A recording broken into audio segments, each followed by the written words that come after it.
un meeting d'entre-deux tours pour la liste menée par Jean Germain et une salle des fêtes de l'hôtel de ville quasiment pleine pour l'occasion.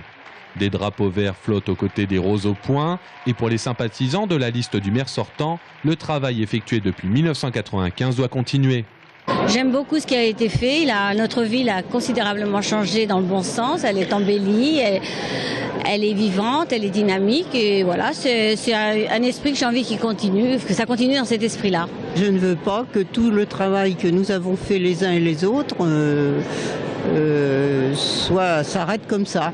Voilà. C'est les forces de gauche rassemblées. Il y a Europe Écologie, Front de Gauche, etc.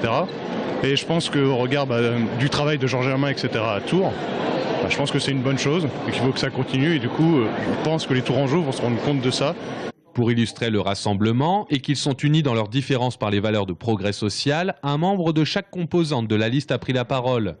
Pierre Texier pour le Parti communiste français, Marie-Pierre Lecuiraud pour le Parti radical de gauche, Pierre Commandeur pour le MoDem. Enfin, le dernier arrivé et en force avec 11,3% de crédit au premier tour, Emmanuel Denis pour Europe Écologie Les Verts.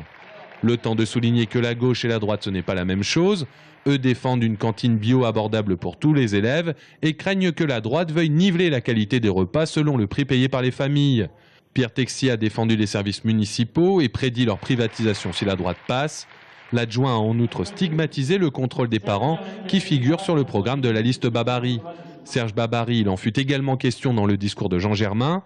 En 1995, Jean Germain avait fait campagne sur la dette abyssale de la ville. Et qui était l'adjoint à l'économie de Jean Royer, son adversaire UMP-IDI actuel? La dette, en 89, 156 millions d'euros. En 95, 284 millions d'euros. Ah ben dites donc, c'est une super gestion. Hein?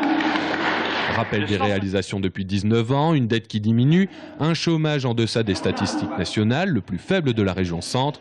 Enfin, cet appel aux Tourangeaux comme un cri du cœur. Voyez ce qui risque d'arriver à la ville de Tours par rapport à ce qu'elle était en train de devenir. Donc elle est en train de devenir une métropole et elle se recroquevillerait sur elle-même et les projets s'arrêteraient. En 1995, Jean Germain avait gagné à la faveur d'une triangulaire. Les militants de la liste Tours tout simplement espèrent que l'histoire se répète en leur faveur.